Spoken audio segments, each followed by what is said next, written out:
Muy buenos días, amados hermanos y hermanas. Qué gusto poder estar un nuevo día estudiando la palabra del Señor. El capítulo que hoy estudiaremos es Éxodo 24. Recordemos que estamos al pie del monte Sinaí, que el Señor está dando a Moisés, está hablando su ley, le está dando esas ordenanzas de modo que pudieran ser dadas al pueblo y que éste pudiera caminar en santidad, en obediencia delante del Señor. Vimos que en Éxodo 20 fueron dados a Moisés los 10 mandamientos. Estas eran leyes que tenían que ver con la moral de cada uno de nosotros. A partir de Éxodo 21, 22 y 23 fueron parte de la legislación social, el comportamiento y las acciones de unos con otros. Y ahora estamos aquí en Éxodo 24. Se nos está introduciendo ya una legislación ceremonial. Son leyes ceremoniales las que el Señor está dando a Moisés, leyes que tienen que ver con esa presencia de Dios en medio de su pueblo. En estas leyes 24, 25, 26, 27, 28, 29 y 30, 31, vamos a estar viendo cómo el Señor da esas ordenanzas acerca de la construcción del tabernáculo, de ese lugar especial en donde Él establecía esa reunión en medio del pueblo del Señor, mostrando su gloria para que el pueblo tuviera una manera de acercarse a Él. Hasta este momento el pueblo tiene que mantenerse de lejos. ¿Por qué? Por la santidad de Dios, por la santidad de Dios que no puede ser compatible con la impureza del hombre, porque el hombre no está preso del pecado, esclavizado del pecado, está lleno de miedo. Es más, ellos mismos le dicen a Moisés: habla tú con nosotros, que el Señor no hable con nosotros, porque tienen miedo de esa presencia santa de Dios, no compatible con su inmoralidad, con el pecado que reina en ellos.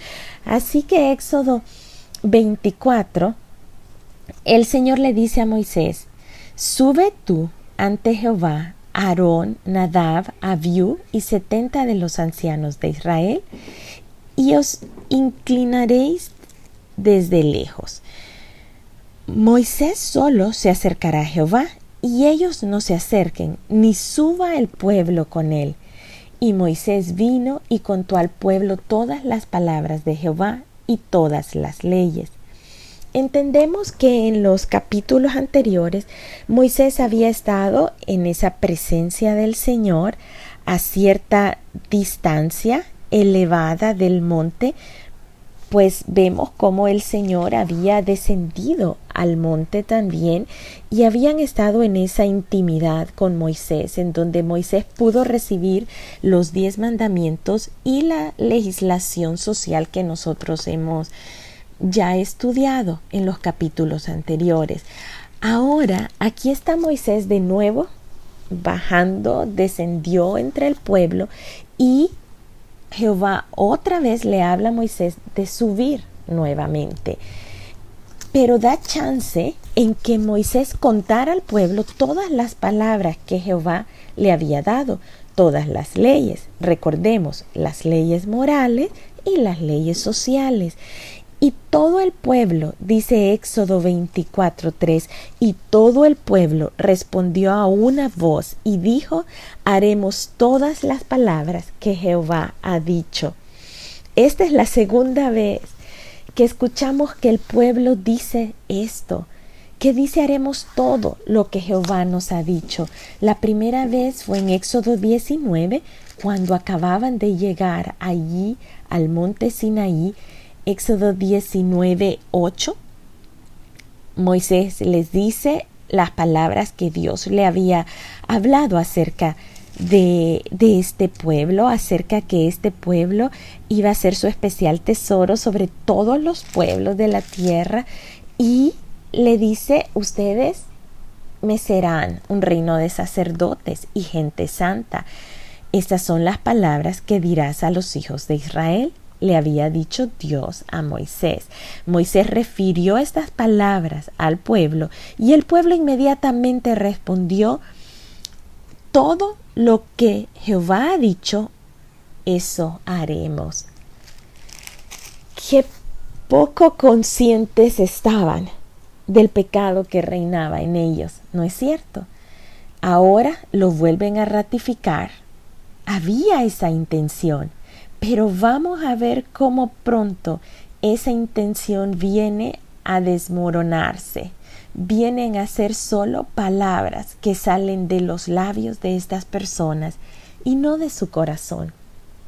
En esta segunda oportunidad, pues ante lo que escuchan sus oídos, de todo lo que Moisés les estaba hablando, transmitiéndoles el mensaje de Dios, ellos dicen: está bien, sí, podemos hacer todo eso. Y luego dice que Moisés escribió todas las palabras de Jehová, y levantándose de mañana edificó un altar al pie del monte y 12 columnas según las 12 tribus de Israel. Estas palabras, todo esto que él había hablado al pueblo, ahora está por escrito. Prácticamente podemos ver aquí que se está elaborando un contrato, es decir, un pacto, y se está estableciendo una ceremonia de pacto que Moisés está promoviendo. Esta ceremonia es el pacto entre Dios y su pueblo. Y describe cómo es esta ceremonia y dice que les edificó un altar allí al pie del monte Sinaí y 12 columnas, una por cada uno de los tribus de Israel, y envió jóvenes de los hijos de Israel y ofrecieron holocaustos y becerros como sacrificios de paz a Jehová. Estos sacrificios de paz tienen que ver con esa reconciliación con el Señor, tienen que ver con ese estar en rectitud con el Señor. Recuerden, el Señor es santo y la santidad de Dios no tiene comunión con el pecado que reina en la naturaleza humana. Así que había que hacer sacrificios de paz para poder estar en comunión o en una relación con el Señor. Estos sacrificios de paz involucraban holocaustos y becerros como sacrificios. Y dice que Moisés tomó la mitad de la sangre de estos sacrificios y la puso en tazones, y la otra mitad la esparció sobre el altar. Esta ceremonia tiene que ver con sangre. ¿Por qué? Porque Dios aceptaba la muerte de un animal como sustituto del pecador. Recuerdan que todo pecado, hemos visto, todo pecado, toda paga del pecado es muerte. Es decir, debía haber la muerte, en este caso de un animal, como sustituto del pecador. La sangre derramada del animal era la prueba de que se había dado una vida por otra. Así que esta sangre simbolizaba la muerte del animal, pero por otro lado simbolizaba la vida como resultado de esto que se había pagado. Por supuesto que la muerte del animal era un perdón temporal, porque todo esto lo que apuntaba era a la muerte de Jesucristo, la cual iba a traer un perdón único, ya sin necesitar más sacrificios por el pecado.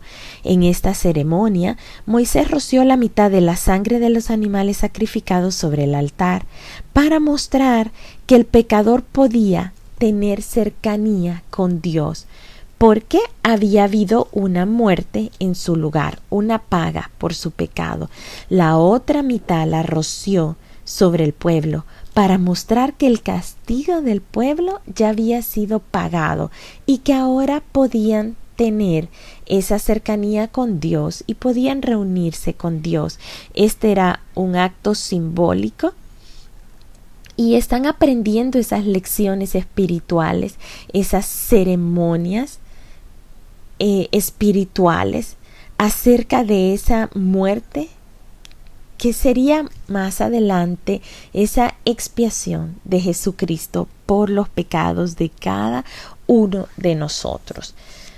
Así que este es un acto, es un pacto que se está celebrando en esta ceremonia, es una ceremonia de pacto, y dice que tomó el libro del pacto y lo leyó a oídos del pueblo, es decir, todas estas palabras, y el pueblo volvió a ratificar el pacto.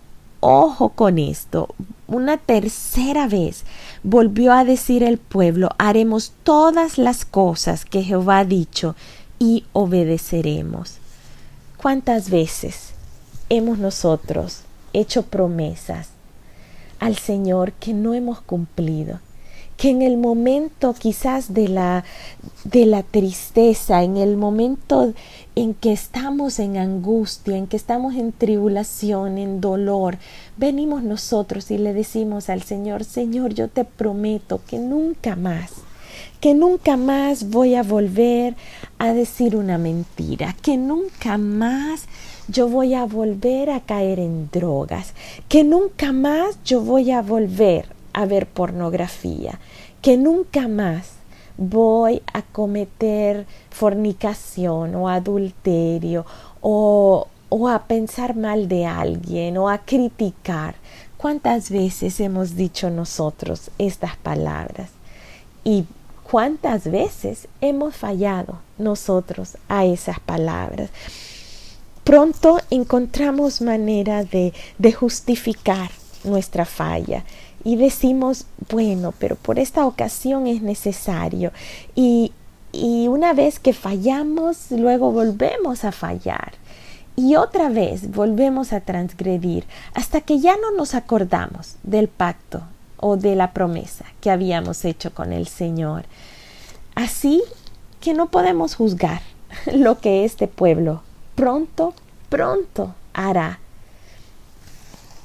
Pero esto fue lo que salió de su boca, esto fue lo que se estableció en este momento.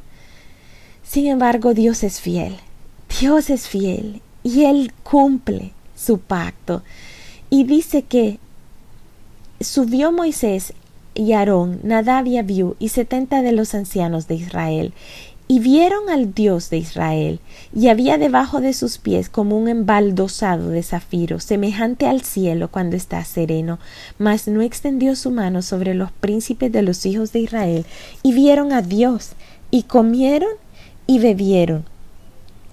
Esto que vieron a Dios, en realidad no es que literalmente vieron a Dios, fue que ellos pudieron percibir esa presencia del Señor, que ellos pudieron sentir esa cercanía con el Señor, pero que lo vieron así textual es imposible. Juan 1:18, vamos a irnos a la palabra, a Juan 1:18, nos dice,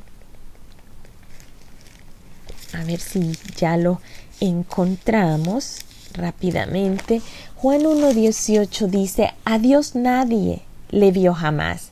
El unigénito Hijo que está en el seno del Padre, Él le ha dado a conocer. Nadie ha visto al Señor. Esto fue de manera simbólica. Ellos pudieron ver a Dios. Ellos estaban de cerca de Dios. Vieron una representación de Dios, pero no lo vieron a Él así, de manera real, de manera evidente o textual, como lo dice aquí la palabra. Juan 14:8. Miremos lo que sucede con Felipe. Le dice Felipe: uno de sus discípulos: Señor, muéstranos al Padre y nos basta. Y Jesús le dice: ¿qué tanto tiempo hace que estoy con vosotros y no me has conocido, Felipe? El que me ha visto a mí, ha visto al Padre. ¿Cómo pues dices tú, muéstranos al Padre? ¿No crees que yo soy el Padre y el Padre en mí? Las palabras que yo os hablo no las hablo por mi cuenta, sino que el Padre que mora en mí, Él hace las obras. Creedme que yo soy en el Padre y el Padre en mí. De otra manera, creedme por las mismas obras. De cierto os digo que el que en mí cree las obras que yo hago, Él las hará también, y aún mayores hará, porque yo voy al Padre. Aquí el Señor Jesús les está diciendo a sus discípulos: esta imagen, mi imagen, es lo más preciso que ustedes pueden tener de la imagen de mi Padre. Ustedes me han visto a mí, han oído mis palabras y han visto mis obras. De hecho, han visto al Padre.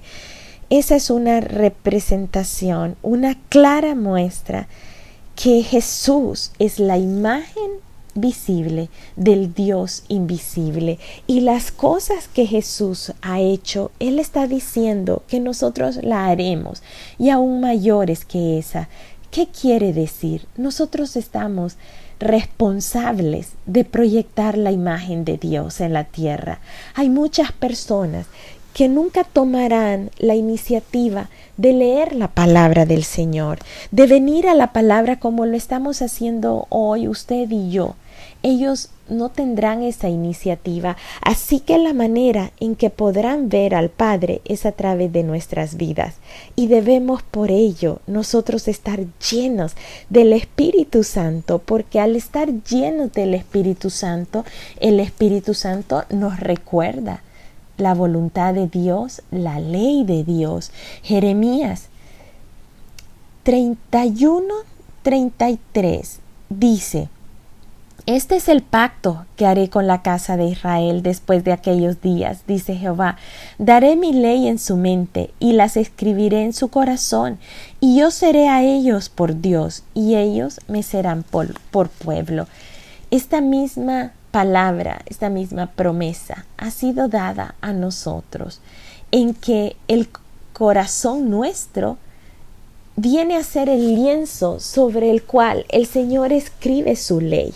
Escribe su voluntad, escribe su palabra. Por tanto, nosotros debemos abrir nuestra boca y proyectar, darle voz a esa palabra que Dios escribe en nuestros corazones. Por eso es importante conocer la palabra, y por eso bendigo sus vidas, a cada uno de los que estamos embarcados en esta aventura, escuchando la palabra del Señor. Porque al escuchar y al atesorarla en nuestro corazón, de la abundancia de nuestro corazón hablará la boca. Así que nosotros solo tendremos que abrir nuestra boca, y el Espíritu Santo hará que, como ríos que corren desde adentro de nosotros, nuestra voz dé audición a la palabra del Señor. Nuestra voz, esa entonación a través de las cuerdas vocales nuestras, vendrá a hacer escuchar la palabra de Dios en las vidas de otras personas. Así que tenemos ese pacto ceremonial en este momento siendo dado al pueblo. Moisés sube al monte y espera allá. Le dice Dios a Moisés: sube al monte, espera allá, que se queden Aarón, Hur y los ancianos en este punto del monte, pero tú sube más allá y yo te voy a dar tablas de piedra, las voy a dar escritas por mi propio dedo, y la ley y mandamientos que he escrito para enseñarles.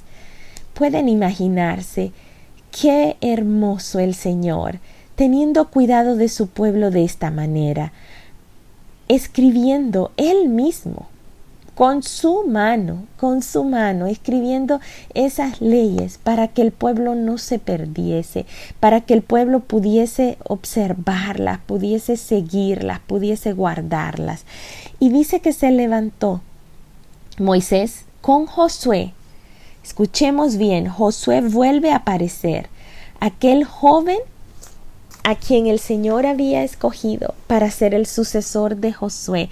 Ya lo habíamos visto al frente de una batalla con los amalecitas, ahora lo vemos aquí como un servidor de Moisés, estando de cerca de Moisés, expectante a lo que el Señor está haciendo, teniendo ese fervor en su corazón por ver las maravillas que Dios hace. Y dice a los ancianos: esperadnos aquí hasta que volvamos a vosotros. Y he aquí Aarón y Hur está con vosotros. Si tuvieran asuntos, acudan a ellos. Moisés subió al monte, y una nube cubrió el monte, y la gloria de Jehová reposó sobre el monte Sinaí, y la nube cubrió por 6 días, y al 7º día llamó a Moisés de en medio de la nube.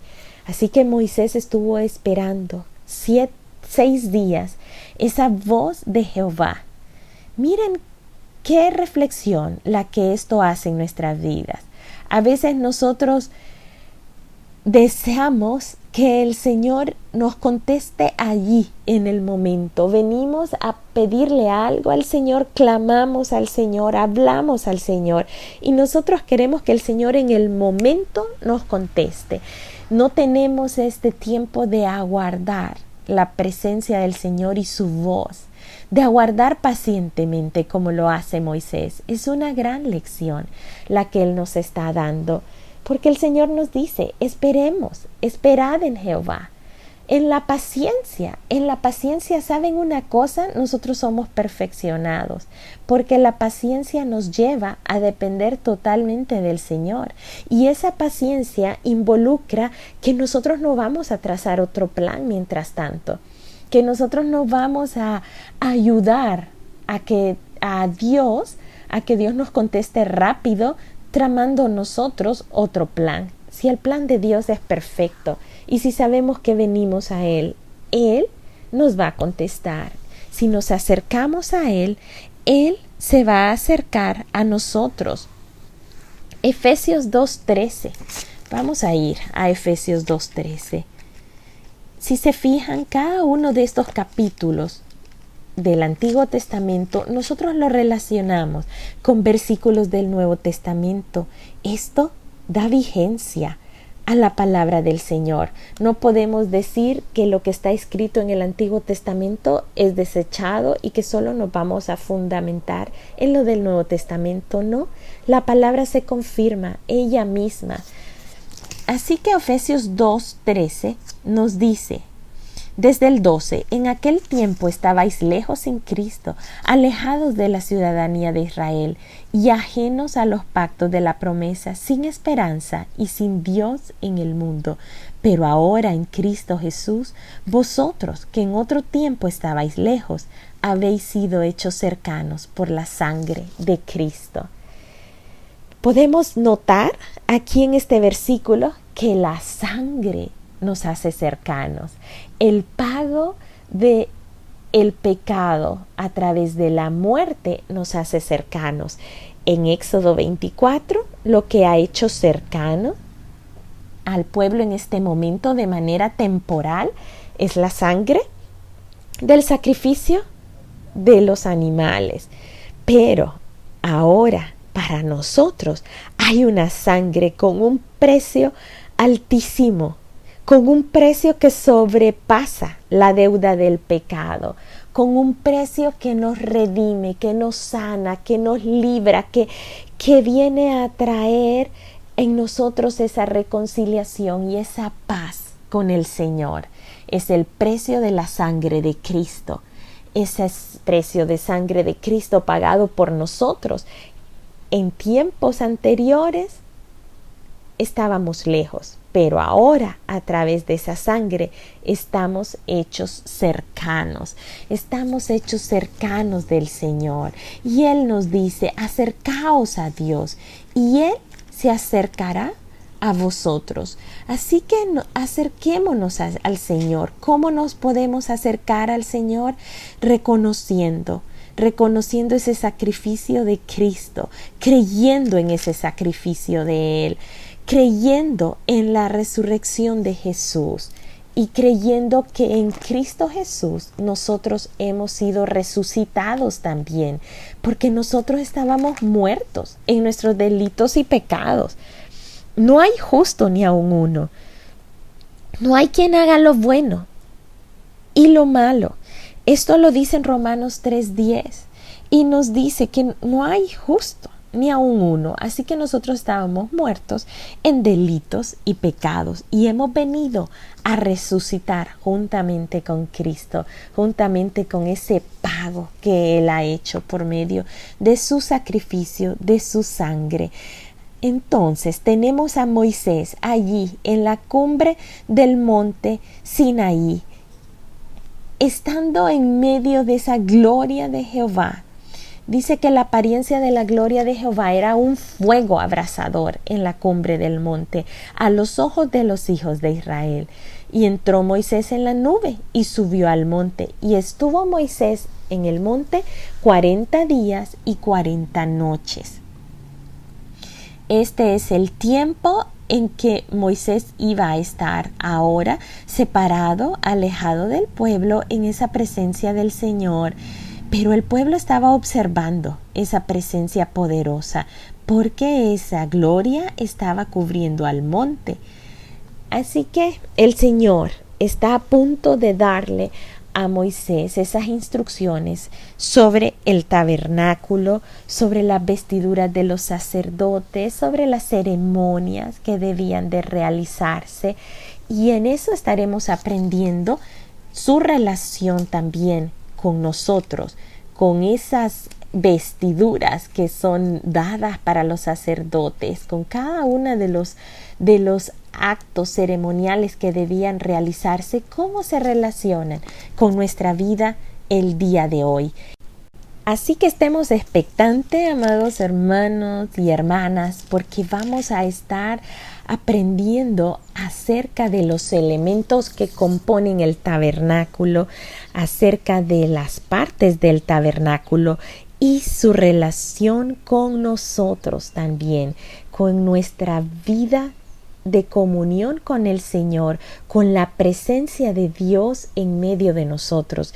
Ese tabernáculo venía a ser ese lugar en donde la presencia de Dios reinaba en medio de su pueblo. Recordemos que el Señor siempre ha querido estar de cerca de nosotros y siempre ha buscado la manera de estar entre nosotros. Pero ahora, a través del sacrificio perfecto de Jesús, el Señor puede estar en nosotros, dentro de nosotros. Qué privilegio tan grande el que nosotros tenemos, que su mismo Espíritu viene a habitar en nosotros y que nosotros somos ese tabernáculo, ese templo. Así que el aprender sobre el tabernáculo que el Señor está erigiendo aquí, que está dando sus instrucciones a Moisés, vamos a aprender mucho más acerca de cómo debemos ser nosotros, que somos ese templo de Dios. Así que, mis amados hermanos y hermanas, hemos concluido Éxodo 24 y quedamos expectantes de lo que viene, de esos capítulos que vienen por delante hasta el capítulo 31. Hasta allí estaremos nosotros aprendiendo sobre estas leyes ceremoniales que el Señor está estableciendo. Así que, mis amados hermanos, tengan ustedes un bendecido día. Nos quedamos con esa reflexión en nuestro corazón, con esa meditación que el Señor, que nuestro Dios, Él siempre ha querido tenernos de cerca y que Él nos ha dado el medio para que nosotros estemos de cerca. Entonces, ¿por qué mantenernos a lo lejos? ¿Por qué nosotros no damos pasos de cercanía al Señor? ¿Cómo podemos dar esos pasos de cercanía?